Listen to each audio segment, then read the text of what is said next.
할렐루야. 하나님께서 지난 한 주간 여러분에게 승리 주신 줄 믿습니다.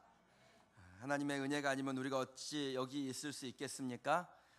하나님께서 우리를 통하여 하실 일이 있는 줄 믿고 또 하나님 앞에 그 큼과 기대를 가지고 살아가시는 여러분이 되시길 축복합니다. 오늘 그 은혜를 함께 말씀 가운데서 누리길 원하는데요, 오늘 함께 보실 말씀은 마가복음 5장 35절에서 43절까지 말씀입니다. 마가복음 5장 35절에서 43절까지의 말씀.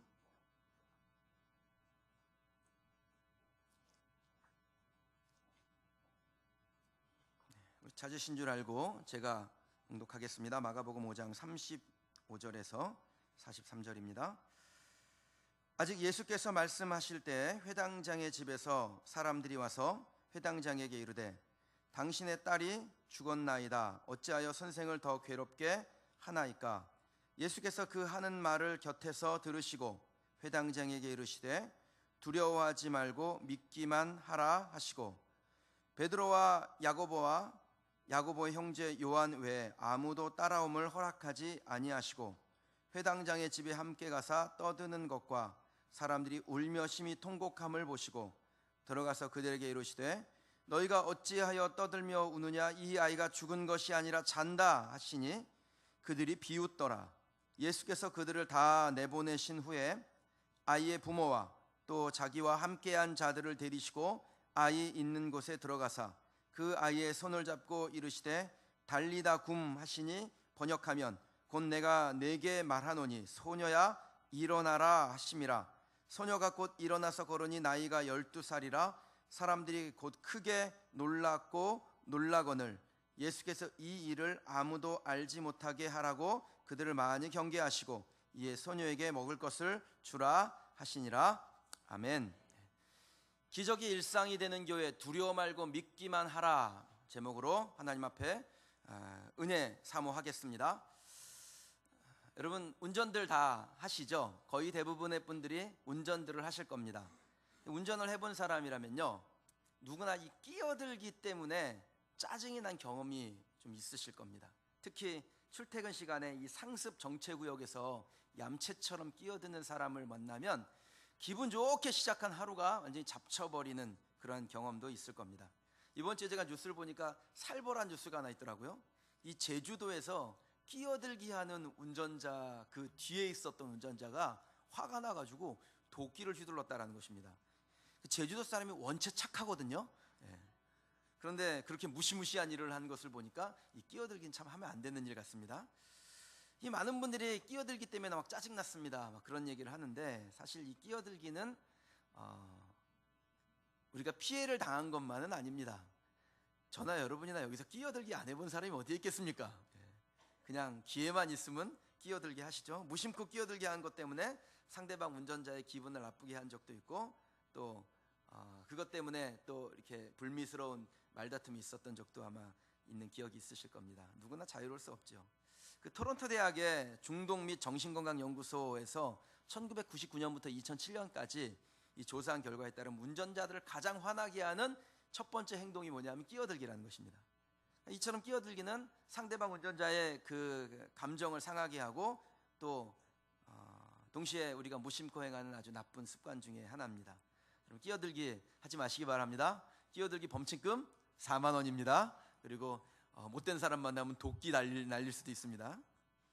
오늘 본문에 보면요, 이 누군가의 끼어들기 때문에 정말 미칠 뻔한 사람이 한 사람 등장을 합니다. 이 야이로라는 사람입니다. 지난주 본문에 보시면요, 이 야이로가 예수님 앞에 나와서 자기의 딸을 구원해 달라고 간곡하게 요청을 합니다. 이 야이로의 직업은 무엇이었냐면 회당장이었는데, 이 회당장이라는 것은 유대의 각 도시들이나 마을마다 회당이 있어요. 그 회당에 유대인들이 모여서 거기서 예배를 드리는데 그 예배 전체를 책임지는 사람을 회당장이라고 합니다. 그래서 이 회당장이 말씀을 읽거나 기도를 하거나 또 이 율법을 증거하거나 또 설교할 사람을 지명하기도 합니다. 그러니까 지금으로 말하면 저와 같은 담임 목사 정도 되는 사람이죠. 이 사람이 상당한 위치에 있는 사람입니다. 그 당시에 종교적으로요.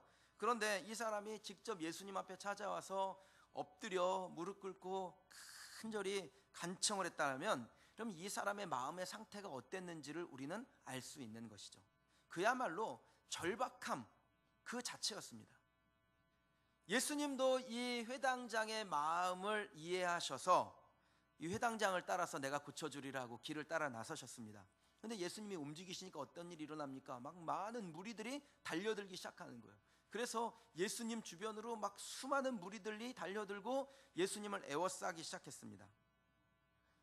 서로 밀고 당기고 하는 통에 예수님이 이렇게 발걸음이 떼어지기가 참 어려운 거예요. 그러니까 막 신속하게 가도 시원찮을 판에 그 사람들이 밀고 당기는 바람에 예수님이 발걸음을 재촉하지 못하니까 이 야이로의 마음이 얼마나 타들어갔겠습니까?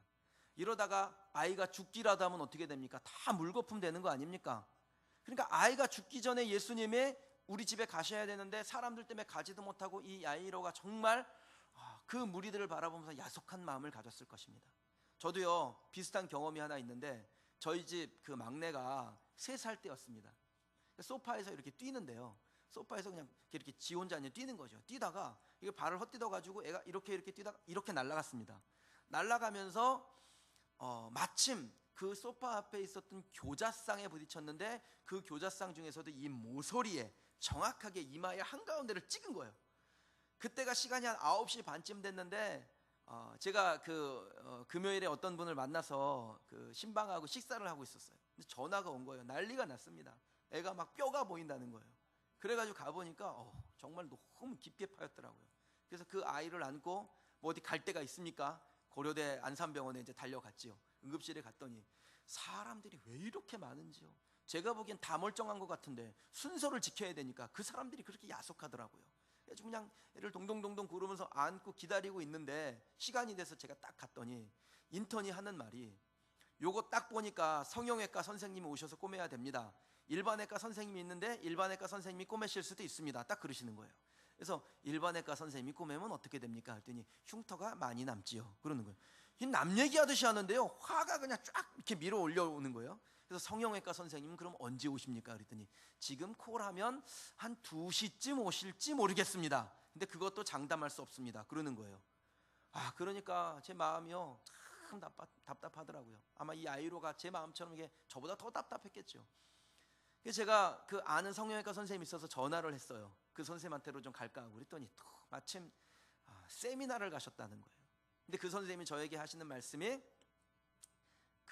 일단 꼬매면 안 됩니다, 목사님. 꼬매면 그것으로 끝입니다. 꼬매지 말고 24시간 동안은 괜찮습니다. 여러분 요거 정보 잘 알아두십시오. 이 사람이 이게 째어져도 24시간까지 그냥 둬도 괜찮답니다. 그러니까 내일 아침에 일찍 성형외과 가서 꼬매시면 됩니다. 그러시는 거예요. 그래서 이 아이를 안고 한 2시쯤에 돌아왔습니다. 2시쯤 와가지고 얘를 그냥 지친 아이를 누워놓고 엄마 아빠가 잠이 오겠습니까? 안 오겠습니까? 그냥 빨리 나라 새라 날이 환해져라 그러고 기다리고 있는데 9시가 땡 치면서 이 아이를 들고 이제 중앙동에 성형외과들이 많으니까 중앙동 성형외과를 이제 찾아간 거예요. 그런데 성형외과마다 자기들은 못하겠다라는 거예요. 자기들은 이런 일을 하는 성형외과 의사가 아니라는 거예요. 앞트임하고 뒤트임하고 뭐 이런 거지 자기들은 이런 거 못한다는 거예요. 그런데 제 마음에요, 아니 이 사람들 도대체 의사가 맞나 이런 생각이 드는 겁니다. 정말 너무한다. 의사면 환자를 생각해야지. 이 아이가 지금 이렇게 큰 상처가 남을지도 모르는데 너무하네 그러고서는 이제 나와가지고 성형외과들 찾았는데 다 성형외과마다 앞팀 뒤팀만 한다 그러지 하는 성형외과가 없어요. 그런데 그 성형외과 중에서 딱 한 군데, 중앙동 있어요. 중앙동 2층에 이름은 프로포즈 성형외과. 이 프로포즈 성형외과에서 우리 아이를 꼬매주겠다라는 거예요. 그래서 거기서 잘 꼬맸습니다. 그래서 상처가 조금 남기는 했는데 이렇게 뭐 그래도 괜찮아졌어요. 여러분 혹시 앞트이고 뒤트이실 일 있으면 프로포즈 성형외과를 이용해 주시기 바랍니다. 여러분 야이로도 그랬죠. 그 야속한 마음을 참고 있는데 정말 이번에는 견딜 수 없이 짜증나는 일이 생겨난 겁니다. 갑자기 길을 가던 예수님이 그 가던 길을 멈추시고 한 여인과 대화를 나누시는 거예요. 혈루증 앓던 여인과 나누는 그 대화를 들어보니까 지금 급한 건 내 딸인데, 내 딸이 지금 죽을 지경인데 이 여인이 중간에 끼어들어서 뭐 한 겁니까? 지금 이 중간에 이 여인들이 끼어들어가지고 자기 병을 치료한 거예요. 그 예수님이 그 바쁜 와중에 이 여인하고 한가롭게 이야기를 주고받는 것입니다. 거기에 모인 사람들이 대부분 그 예수님의 혈루증 앓던 여인을 고친 것을 보고 다들 기뻐하고 그리고 박수치고 즐거워했겠죠. 하지만 이 상황을 바라보고 있는 사람들 중에 딱 한 사람, 이 야이로는 정말 견딜 수 없는 짜증이 막 밀려왔습니다. 예수님과 이 여인이 대화를 나누는 동안에도 시간은 흘러가고 있는 것입니다. 그의 마음이 이루 견딜 수 없는 마음이었습니다. 야속함으로 가득했습니다. 그렇다고 예수님에게 화를 낼 수 있습니까? 예수님은 내 딸을 고쳐줄 사람인데. 그러니까 어떤 생각이 들 수밖에 없습니까? 갑자기 지 살겠다고 중간에 끼어들어서 내 딸을 죽음으로 내몰고 있는 이 혈루증 앓는 여인을 향하여 정말 어떻게라도 해주고 싶은 마음이 드는 거예요. 제발 예수님, 이제 그만 얘기하시고 가던 길을 가시면 안 될까요? 도대체 저 여자는 뭐 하는 여자야? 정말 자기밖에 모르는 이기적인 여자고, 이런 마음이 이 야이로의 마음 가운데 있었습니다.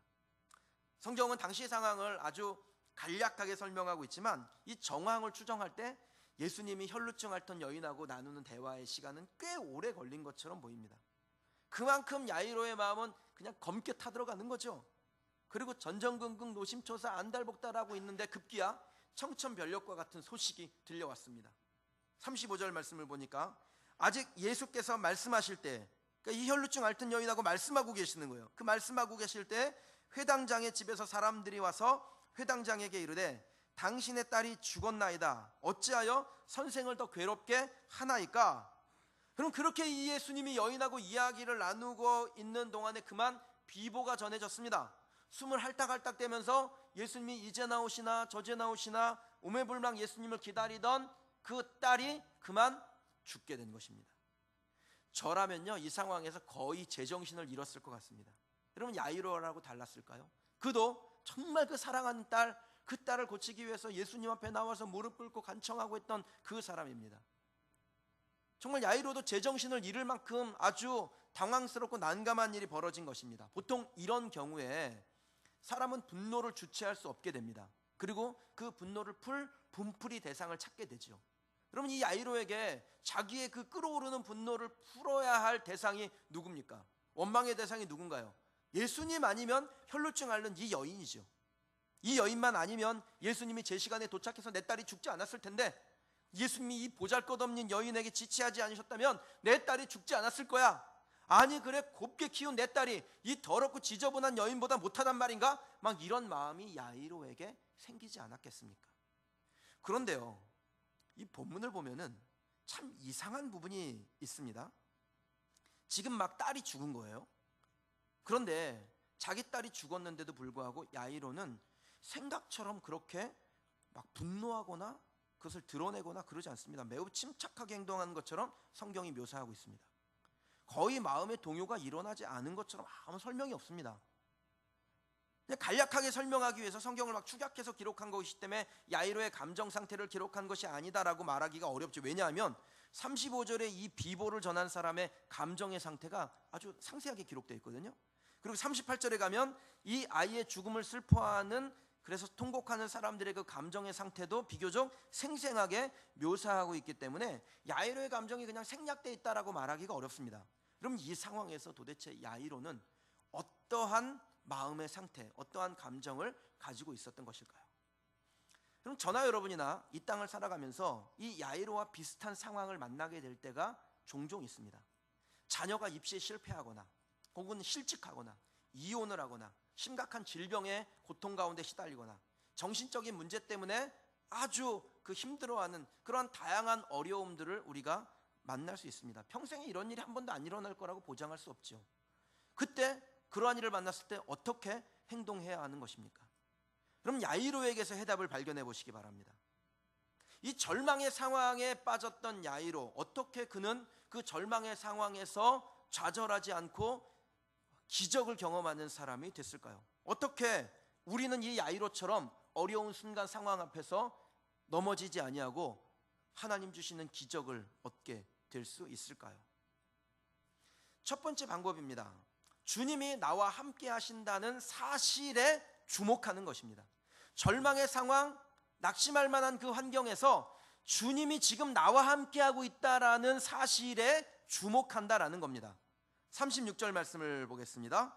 36절 말씀에 보면요, 예수께서 그 하는 말을 곁에서 들으시고 회당장에게 이르시되 두려워하지 말고 믿기만 하라.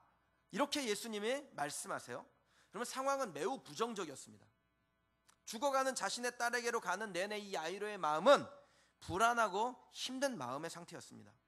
마음은 벌써 딸에게 가 있어요. 그 침상에 누워있는 딸에게로 가 있습니다. 그런데 몸이 못 가고 있는 거예요. 그러니 얼마나 힘이 들었겠습니까? 게다가 생각지도 않은 끼어들기 사고가 일어나고 있습니다. 그 사고를 보면서 이 야이로의 마음은 더더욱 불편했을 것입니다. 그런데 그 불편한 마음 상태, 예수님이 조금만 가시면 내 딸이 날 수 있는데, 좀 서둘러 주시면 되는데, 이런 마음을 하고 있는 순간에 딸이 죽었다는 소식을 듣게 됐을 때, 여러분 그거 얼마나 낙심했겠어요? 그거 얼마나 좌절했겠습니까? 그런데 그 좌절하고 낙심할 만한 환경을 만난 야이로에게 예수님이 하신 말씀이 무엇입니까? 상황은 절망적인데 예수님의 말씀은 절망할 필요 없다, 희망을 가져라, 아직 내가 너와 함께 있지 않느냐, 두려워 말라, 믿기만 하라. 예수님이 그 절망의 상황을 당한 야이로에게 주셨던 말씀입니다. 그럼 예수님께서 어떤 상황에서 이 말씀을 주셨는지 유심히 살펴볼 필요가 있습니다. 이 말씀을 하시기 전에 예수님은 야이로의 딸이 죽었다라는 소식을 전하는 이들의 그 조롱 섞인 말을 들으셨습니다. 36절에 그 하는 말을 들으시고, 그 하는 말이 뭐예요? 네 딸이 죽었다, 그러니까 예수님이 와도 소용이 없다, 예수님을 더 괴롭게 하지 말아라. 이 말을 지금 예수님이 들으신 거죠. 그 말을 들으시고 예수님께서 어떻게 반응하십니까? 사실 그 말은 부정적이고 낙심시키는 말이었습니다. 좋게 예수님을 배려한 것처럼 표현하고 있지만 사실 그 말은 예수님의 능력을 제한하는 말이었습니다. 그 말을 들었을 때 야이로는 세상이 무너지는 것 같았을 것입니다. 상식적으로 생각해도 그렇지 않습니까? 그들 말처럼 이제 다 끝장나 버린 것입니다. 애가 살아있어야 그때도 예수님이지, 애가 죽은 다음에는 예수님이 아니라 예수님보다 더한 사람이 와도 아무 소용이 없는 거 아닙니까? 그런데 예수님이 이 야이로에게 절망의 상황, 부정적인 말을 듣는 그 기류를 만나는 이 야이로에게 지금 예수님이 건네신 말이 어떤 말입니까? 두려워하지 말라, 믿기만 하라 라는 말씀이었습니다. 예수님은 야이로 절체절명의 순간에 빠진 그에게 믿음을 요구하셨습니다. 어떤 믿음입니까? 예수님이 동행하시면 된다는 믿음, 그 믿음을 요구하셨습니다. 예수님이 함께 하시면 불가능도 가능으로 바뀔 수 있다라는 믿음을 가지라는 그 믿음을 요구하셨습니다. 예수님이 포기하지 아니하셨다면 그 어떤 상황도 절망적일 수 없다라는 그 믿음을 야이로에게 지금 요구하고 계신 것입니다. 여러분, 야이로의 기적은 믿음을 요구하시는 그 예수님에게 믿음으로 반응했기 때문에 일어난 것입니다. 그럼 예수님은 지금 나와 함께하고 있다, 예수님께서 나와 동행하고 있다라는 그 믿음을 우리가 보인다면 야이로가 얻었던 기적, 그 불가능한 것이 가능으로 바뀌고 그 두려움이 기쁨으로 바뀌는 그 야이로의 기적이 저와 여러분에게도 일어날 줄 믿습니다. 기적을 보게 되는 것입니다. 예수님이 함께 하셨기 때문에 끝난 것이 아니다, 이 믿음을 야이로가 보였기 때문에 죽은 딸이 다시 사는 기적을 그가 경험하게 된 것입니다. 예수님이 포기하지 않으셨다면 나도 포기하지 않겠다는 믿음이 결국 야이로에게 기적을 안겨준 것입니다. 만약에 이 야이로가 예수님께서 요구하시는 그 믿음에 반응하지 않았다면, 이쯤 되면 예수님도 하실 수 없는 거 아닌가, 더 이상 하실 수 있는 일이 없잖아, 이렇게 생각했다면, 그리고 포기해버렸다면 여러분, 그는 기적을 보지 못했을 것입니다. 그의 딸은 살아나지 못했을 겁니다. 이미 딸이 죽었으니 더 이상 예수님도 하실 수 있는 일이 없으니 예수님을 더는 힘들게 하지 말라라고 말하는 그 부정적인 기류에 올라탔다면, 거기에 편승하면 야이로의 이야기는 성경에 기록될 수 없는 것입니다. 사랑하는 성도 여러분, 주님이 아직 포기하지 아니하셨다면 여러분들도 포기하지 마십시오. 주님이 아직 포기하지 않으셨는데 왜 우리가 포기해야 합니까? 주님이 함께하고 계시다면 반드시 우리 인생 가운데 역전의 기회는 열려지게 될 줄 믿습니다. 우리가 주목해야 될 것은 우리를 힘들게 하는 환경이 아닙니다. 우리를 넘어뜨리는 상황이 아닙니다. 죽어있는 우리의 기업, 넘어져 있는 우리의 직장, 이제 숨을 할딱할딱거리는 우리의 자녀들의 인생이 아닙니다. 우리가 주목해야 될 것은 무엇이냐면 이 모든 상황을 뒤집어 엎을 수 있는 하나님이 우리와 지금 동행하고 계시겠다라는 그 사실입니다. 여러분, 그 사실에 주목하는 저와 여러분이 되시길 주님의 이름으로 축원합니다. 그 믿음으로 서는 것입니다. 그 믿음으로 자신의 인생을 포기하지 아니하는 사람만이 기적의 사람이 될 수 있는 줄 믿습니다. 여러분, 동계 스포츠 중에서요 가장 인기 있는 종목, 박진감 넘치는 종목, 우리나라 선수들이 잘하는 종목, 이게 뭡니까? 쇼트트랙이죠. 쇼트트랙. 이 쇼트트랙은요 역전에 역전이 일어나고 경기가 박진감 넘치고 생각하지도 않은 변수들이 일어나서 순위가 바뀌기 때문에 그야말로 경기가 끝날 때까지 그 손에 땀을 쥐게 하고 그냥 그걸 놓지 못하게 하는 그러한 스포츠입니다. 그런데 진짜 운 하나로 금메달을 땄다고 평가받는 선수가 한 명 있습니다. 오스트레일리아의 행운의 쇼트트랙 선수 스티브 브래드버리라는 선수입니다. 그는 2002년 쇼트트랙 시티 그 동계올림픽 1000m에서 금메달리스트가 됩니다. 근데 그때 그 당시 이 사람의 순위가 몇이었냐면 19위였습니다. 세계 19위가 금메달을 딴 겁니다. 어떻게 이 선수가 금메달의 주인공이 될 수 있었을까요? 이 브래드버리는요 1990년부터 올림픽에 출전을 했는데 출전한 대회에서 계속해서 예선 탈락을 하는 선수였습니다. 2000년에는 그 목표가 골절되면서 선수 생활의 최대 위기까지도 만났습니다. 하지만 이 브래드버리는 결코 선수 생활을 포기하지 않았습니다. 그리고 마지막 올림픽에 도전을 합니다. 아무도 그에게 기대를 하지 않았습니다. 그는 그냥 참가에 의의를 두는 그런 선수였습니다. 역시 예상대로 1000m 예선을 하는데요 조별 예선 마지막 바퀴까지 꼴찌로 달리고 있었습니다. 근데 앞선 선수들이 이 자리 다툼을 하는 통에 순간 딱 자리가 열려서 거기를 쭉 치고 들어가가지고 이 선수가 간신히 예선 통과를 하게 된 겁니다. 그래서 준준결승에 진출을 했죠. 근데 준준결승에서는 3위로 탈락을 하게 됩니다. 3위로 탈락해가지고 짐 싸고 있는데 이 선수보다 먼저 들어갔던 2위로 들어갔던 일본 선수가 반칙을 했다라고 판단을 받아서 어부지리로 3위를 했던 이 브래드버리가 다시 준결승에 진출을 하게 됩니다. 준결승에 진출을 했는데 그 준결승에서요 중국 선수가 반칙을 하면서 앞에 있는 3명이 와르르 넘어져 버렸어요. 그래가지고 엉결결에 꼴찌에서 졸지에 2위가 됐습니다. 2위가 꼴찌였어요. 그 선수 그때 준결승이 2위로 결승전에 진출을 한 거예요. 결승전에 오른 선수는 5명이었습니다. 모두 쟁쟁한 선수들입니다. 역시 마지막 바퀴까지 꼴찌로 달리고 있었습니다. 마지막 바퀴에요 거의 반 바퀴 이상 차이 나는 꼴찌로 달리고 있는데 그 브래드버리가 반 바퀴나 떨어져서 그 앞서 달리고 있던 4명의 선수 안현수, 안토노노, 리자준, 매튜, 트루코 이 선수가 한꺼번에 4명이 쭈루루 넘어져 버리는 거예요. 그래서 반 바퀴 뒤에 있던 이 브래드버리가 그냥 유유히 들어가서 1등이 돼버렸습니다. 금메달을 땄어요. 그래서 언론은 그를 향하여 행운의 금메달리스트라고 그를 불렀습니다. 그런데 여러분 정말 운만 있어서 이 선수가 금메달을 땄을까요? 단지 사람들의 눈에 그렇게 보였을 뿐입니다. 브래드버리가 금메달을 딸 수 있었던 것은 그가 결코 포기하지 않는 사람이었기 때문에 그렇습니다. 올림픽에서 금메달을 딴 후에 그는 이런 인터뷰를 합니다. 혹시 나에게 찾아올 영광의 순간을 위해 나는 하루에 5시간씩 일주일에 6일 동안 12년을 쉬지 않고 훈련했다. 그렇게 열심히 자기를 갈고 닦고 남들이 다 안 된다고 할 때 포기하지 아니하고 끝까지 스케이트를 탔기 때문에 그 영광의 순간을 맞이할 수 있었던 것입니다. 심지어 그는 개막을 한 달 앞두고 훈련장으로 다닐 차가 고장나서 그 차를 수리하는 비용이 없어 아버지에게 $1000를 빌려야 되는 신세가 되었습니다. 다들 가족들이 이제 그만하라고, 이제 그만 포기하라고, 너는 해도 안 된다고 할 때 그는 그 부정적인 기류에 편승하지 않고 끝까지 포기하지 않았습니다. 결국 그의 금메달은 행운의 결과가 아니라 끝까지 포기하지 않은 자에게 주시는 하나님의 선물이었던 것입니다. 그럼 저나 여러분이나 끝까지 포기하지 않을 때 하나님께서 기적을 선물로 주십니다.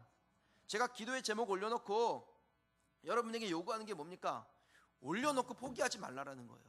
올려놨으면 끝까지 붙드십시오. 될 때까지 하는 것입니다. 하나님이 응답하실 때까지. 여러분 캐나다, 미국의 인디안들은 비가 안 오면은 기우제를 지내죠. 기우제를 지내는데 이들이 기우제를 지내면 꼭 비가 옵니다. 영험해서 그런 게 아닙니다. 비가 올 때까지 기우제를 지내기 때문에 꼭 그들은 기우제가 지내고 나면 비가 옵니다. 여러분, 하나님 앞에 기도의 제목을 정하셨어요? 그렇다면 하나님께서 응답하실 때까지 포기하지 마십시오. 하나님이 우리와 동행하고 계시다라는 사실에 우리가 주목하면서 그 주님과 동행하는 여러분이 되시길 주님의 이름으로 축원합니다. 그러면 기적의 사람이 되는 것입니다.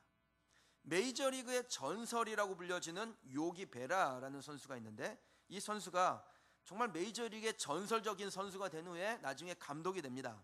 1973년 뉴욕 매츠라는 팀의 감독을 맡고 있을 때 팀이 꼴찌에서 벗어나지를 못하고 있는 거예요. 그러니까 한 기자가 이제 우승은 물 건너 갔다라고 비아냥거렸습니다. 그때 그가 이런 말을 남깁니다. 같이 한번 좀 읽어보실까요? 시작. 끝나기 전까지는 아직 끝난 것이 아니다. 어디선가 들어본 직한 말이죠. 여러분, 끝나기 전까지는 아직 끝난 것이 아니다 라는 말을 했던 이 요기 베라 감독, 그 감독이 1973년 메이저리그 우승팀으로 매치를 끌어올립니다. 꼴찌를 달리고 있어서 기자들에게 이제 우승은 물 건너갔지요? 라는 비아냥을 들었던 그가 아직 끝나기 전까지는 끝난 것이 아니다 라는 말을 남기고 그 해 자기의 팀을 메이저리그 우승팀으로 만들어 버립니다. 사랑하는 성도 여러분, 하나님이 아직 저와 여러분과 동행하고 계시다면 끝난 것이 아닙니다. 끝나기 전까지는 아직 끝난 게 아니죠. 근데 하나님이 우리와 동행하고 계시다면 반드시 우리는 마지막 순간에 하나님이 주신 기적을, 전세를 역전시키는 것을 경험하게 될 줄 믿습니다. 하나님이 나와 함께하고 계시다면 끝난 것이 아닙니다. 하나님이 나와 동행하고 계시다는 그 사실에만 주목하십시오. 우리의 부정적인 상황에 주목하는 것이 아니라 하나님에게 주목하는 저와 여러분이 되시기를 주님의 이름으로 축원합니다. 주님이 나와 함께하고 있다는 믿음, 그 믿음을 주님께 보이는 것입니다. 그래서 우리의 인생 가운데 펼쳐지는 그 기적을 경험하는 저와 여러분의 인생이 되기를 주님의 이름으로 축원합니다. 축원합니다. 이 야이로 어떻게 절망의 상황을 이기고 기적을 경험할 수 있었습니까? 그리고 우리는 어떻게 하면 이 야이로처럼 기적의 사람이 될 수 있습니까? 첫 번째는 주님이 나와 함께하고 있음을 주목하라 그랬습니다. 그것에만 주목하는 겁니다. 두 번째요, 나를 낙심시키는 모든 부정적인 환경에서 떠나는 것입니다. 그것을 의도적으로 떠나야 됩니다. 40절 말씀을 한번 보실까요? 그들이 비웃더라. 예수께서 그들을 다 내보내신 후에 아이의 부모와 또 자기와 함께한 자들을 데리시고 아이 있는 곳에 들어가사, 그러면 예수님은 두려워하던 야이로에게 믿기만 하라라고 요구하시고 죽음의 현장으로 달려가셨습니다. 가보니까 상황이 어떻습니까? 그야말로 슬픔의 도가니였습니다. 그 어린 것이 죽었으니 뭐 할아버지가 죽어도 슬픈데, 할머니가 죽어도 슬픈데, 그 어린 것이 꽃다운 12살짜리 아이가 죽었으니 얼마나 슬펐겠어요. 게다가 야이로는 회당장이었습니다. 당시에 유력한 종교 지도자였으니까 많은 사람들이 그의 집을 찾아오는 것입니다. 동네 사람들도 찾아오고, 그리고 가족들도 모여들고, 그리고 수많은 사람들이 이 야이로의 집에 모여들었죠. 게다가 그 당시에 관습이 있었는데, 사람이 죽으면 그 곡을 하는 사람을 불러다가 돈을 주고 고용해서 슬피 울게 하는 거예요. 그러니까 우리나라도 비슷한 풍습이 있지 않습니까? 이렇게 장례 가면은 그냥 그 운율을 딱 맞춰서 아이고 아이고 막 이러지 않습니까? 저희 장례식을 굉장히 많이 다니잖아요. 저희는요. 장례식을 가보면은 보통 교인들이 들어가면 10대 명이 들어가니까 우르르 들어가잖아요. 그러면은 손님들이 없다가 막 우르르 들어오면은 그 곡을 하는 사람이 갑자기 밥을 먹다 말고 아이고 아이고 막 이러는 걸 저희가 몇 번 봤어요.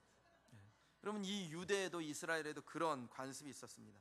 그렇게 곡을 하고 또 울고 막 이러니까요, 그 분위기가 정말 장엄하고 정말 슬퍼지는 것이죠. 예수님이 야이로의 집에 도착했을 때는 이미 아이가 죽은 지 꽤 많은 시간이 흐른 상태였습니다. 곡하는 사람들, 이 가족의 친척들, 동네 사람들, 또 예수님을 따라온 사람들, 이루 말할 수 없는 없이 혼잡한 상황이었습니다.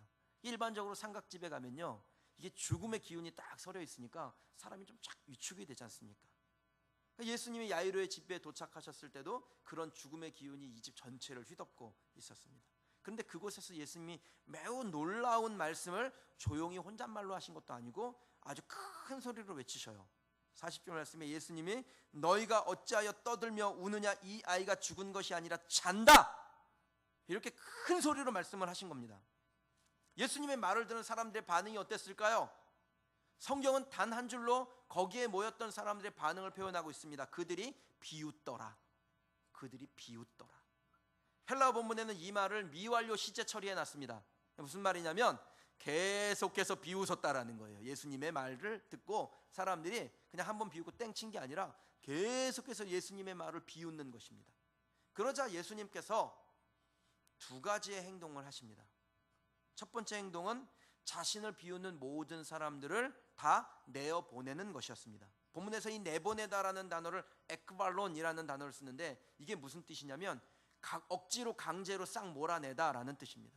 그러니까 거기에서 예수님을 비웃었던 사람들을 그냥 예수님이 다 몰아내신 거예요. 너희들은 다 나가, 여기 있을 자격이 없어, 다 나가, 소리치고 다 몰아내신 겁니다.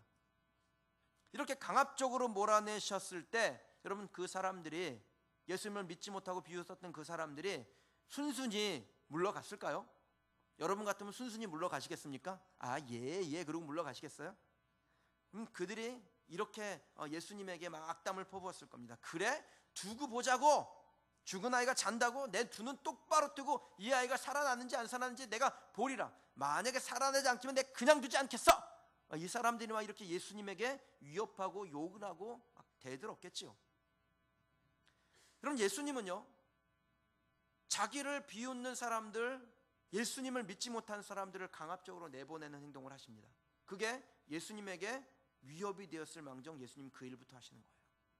그게 첫 번째 행동이셨습니다. 그리고 두 번째 행동이 무엇이냐면 자기와 함께한 사람들, 즉 자기를 지지하고 믿어주었던 베드로, 야고보, 요한, 야이로, 이런 사람들과 함께 하나님의 사역의 현장으로 들어가셨다라는 것입니다.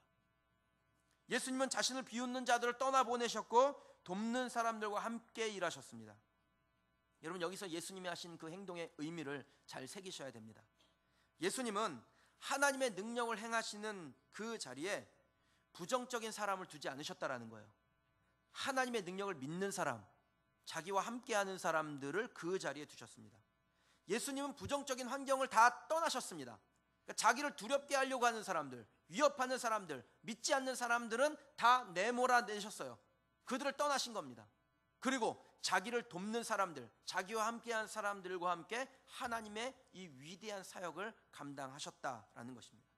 여러분, 예수님께서 예수님을 낙심시킬 만한, 그리고 자기 주변에 있는 사람들을 두렵게 하고 낙심시킬 만한 환경을 의도적으로 제거하셨다라는 것이 여러분에게 마음에 남으셔야 됩니다. 여러분, 믿지 못하는 사람들은요, 뭘 보여줘도 믿지 못합니다. 그런 사람들은 언제나 부정적인 말을 늘어놓습니다. 부정적인 행동을 하고 부정적인 생각을 합니다. 그래서 그런 사람들하고 함께 있으면요, 기운이 쫙쫙 빠지는 거예요. 여러분, 예수님께서 바로 그것을 주의하신 겁니다. 그런 사람들이 있으면 예수님도 기운이 빠지시죠. 그런데 무엇보다 자기 주변에 있었던 사람, 특히 믿음을 보여야 하는 사람, 하나님만 주목해야 될 사람, 그 야이로가 두려워하게 되는 것입니다. 그래서 예수님께서 그 부정적인 환경을 떠나시는 거예요. 그 위대한 사역에 방해받지 아니하도록 하신 것입니다. 그리고 자기와 함께한 자들, 예수님을 위하여 함께 기도하고 동역할 수 있는 사람들을 그 사역에 동참시켜 주셨습니다. 그럼 이 두 가지의 행동이 바로 예수님의 기적의 배경이 되는 것입니다. 저나 여러분이나 비슷하죠. 여러분, 예수님보다 더 환경의 영향을 더 많이 받는 사람들입니다. 조금만 환경이 안 좋아지면요, 확 위축이 됩니다. 조금만 문제가 생기면은 그냥 겁이 덜컥 납니다. 그게 우리들입니다. 예수님께서, 그 능력 있으신 예수님께서 그 부정적인 환경을 떠나셨다면 여러분, 저와 여러분들도 그 부정적인 환경을 떠나야 되는 것입니다. 부정적인 사람이 말을 하면 그 사람하고 말을 섞지 마셔야 돼요. 부정적인 환경이 눈에 보이면 고개를 돌리셔야 됩니다. 부정적인 생각이 내 머릿속에 들으면 뭐 하셔야 됩니까? 예수 그리스도의 이름으로 당당하게 선포하셔야 돼요. 나사렛 예수 그리스도 명하노니 내 생각 가운데 내 마음속에 있는 더럽고 부정적인 것들은 예수 그리스도를 명하노니 내게서 떠나갈 지어다. 능력 있게 담대하게 선포하셔야 됩니다. 그래야 그것이 예수님께서 행하신 일을 우리의 삶에도 행하는 것입니다. 부정은 마치 전염병과 같아서 옆에 놔두면 우리의 생각을 오염시키고 우리의 행동을 제한시키고 그리고 결국 우리를 넘어지게 만듭니다. 그러면 기적은 없는 것입니다. 기적은 언제 나옵니까? 예수님처럼 부정적인 환경을 떠나고 그리고 예수님의 기적이 일어날 것이라고 믿는 사람들과 함께 기도하며 동역하며 하나님의 기적을 사모할 때 우리에게 찾아오는 것입니다. 제가 그 예전에 부산 수영록교를 담임하셨던 정필도 목사님과 함께 어디를 갈 일이 있었는데 목사님께 그래도 목회의 고수니까 하나 물어봐야겠다라고 생각을 했습니다. 그래서 목사님에게 목사님 어떻게 하면 설교를 잘할 수 있습니까? 이렇게 물어봤더니 목사님이 이렇게 말씀을 해주셨어요. 그 조 목사님만 바라보는 사람 보고 설교해 그러더라고요.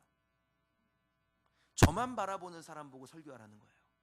그럼 제가 그 전까지는 뭐냐면 제가 전에 있던 교회에서 하면은 어쨌든 뭐 주일 설교에 3,000명 가량이 있는데 3,000명 있으니까 뭐 얼마나 5만 사람이 많겠어요.